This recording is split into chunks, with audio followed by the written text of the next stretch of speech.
Welcome to 4 Oak Street on Boxing Day. Thought I'd do a bit of an update. Rather than actually finish a job, I thought I'd actually, I suppose, show what's actually behind it. So what I decided was I did not like just the access roads being at this side of the station here, with the tunnel and the ramp up to the bridge. So what I actually decided to do was actually bring a road, rather than having it like as a one-way bit where the vehicles would go around. I decided I would extend that up, which will eventually join the housing estate, where you can see the Dyson beautifully positioned with a load of foam and other tools.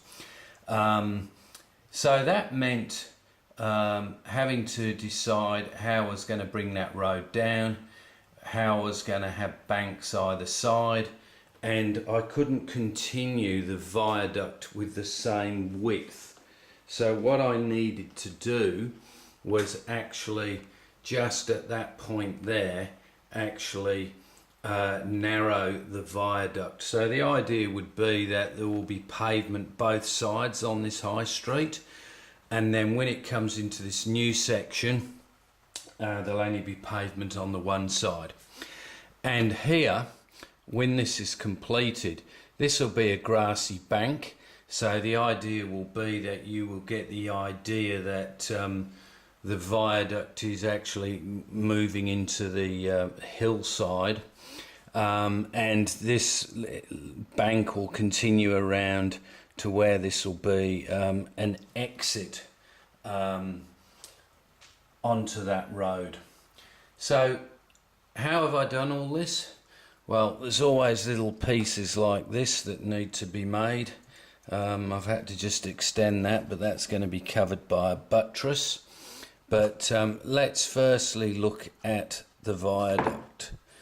So this is the old scale scenes, where I've been cutting them out, mounting them on card, and then obviously on card as well, because I actually need a wall that is going to protrude and make a wall for the upper road.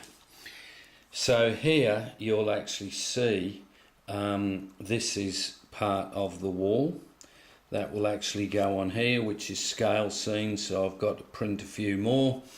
So I'm printing them out, putting the matte spray on, and then obviously that will continue along that wall right along.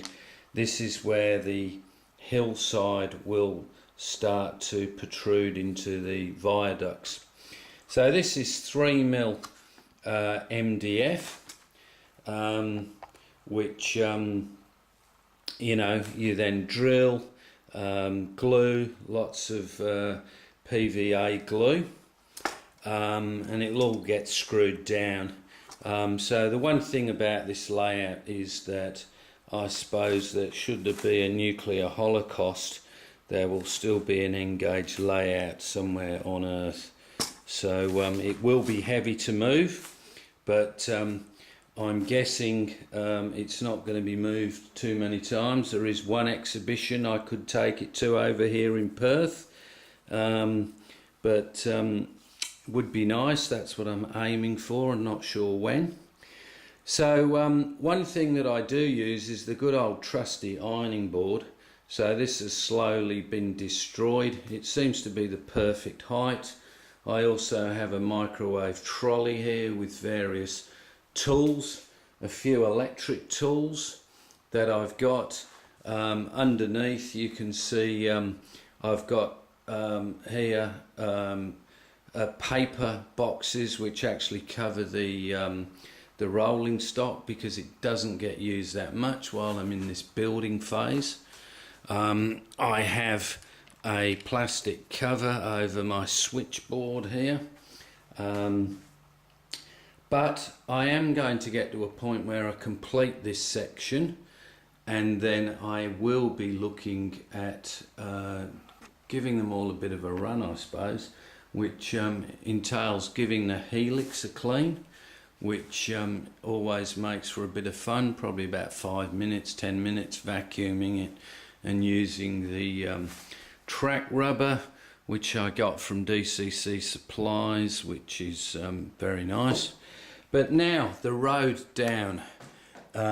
Once again, how is this done? Well, it's just a question, I suppose, of MDF. You can see the profile. Then obviously when mounting the bricks inside the walls, they have to be horizontal, so that always makes for a bit of fun. I have put some Metcalfe pavement down as well. So what this is done, this is going around the bends by putting lots of little nicks in with these very fine scissors. That enables you to bend it. It's got to be marked. I'm not sure if I like the colour. It might be a bit black at the moment. It also has a base, so it's just pretty much glued and pinned, and you can see the profile as it comes up. So it's not fantastic. It's just, I suppose, MDF, and takes a bit of time, and then what it means is it's a nice solid road. If I then did want to at some point put possibly one of those wires in it, there's probably just enough meat in the road to be able to do that if, you know, we get to a point where there's some British vehicles or they can be converted. So that is pretty much what I'm doing. So I have to complete all the work on this, all the buttresses and all the extended buttresses that I put in, then putting the walls on, maybe a few more graffitis, although you won't see many because it does disappear into the hillside. So you can see there is a bit of graffiti. And being a Birmingham City fan, you always have to have something about Aston Villa somewhere. So if it will focus, yes, there we go. We hate Villa. So that's especially for my dad, who's a Birmingham fan, as am I. So that's all what I've been doing on the layout, but it does seem to take forever, particularly working with wood. But I think the benefit is that it makes a nice solid base, and I think once we start getting the detail on, it will start to look good. So thank you to everybody that subscribes or subscribed to me. Wish you all a wonderful Christmas and a happy new year, and hopefully the next video you'll see some more progress. Thank you, bye.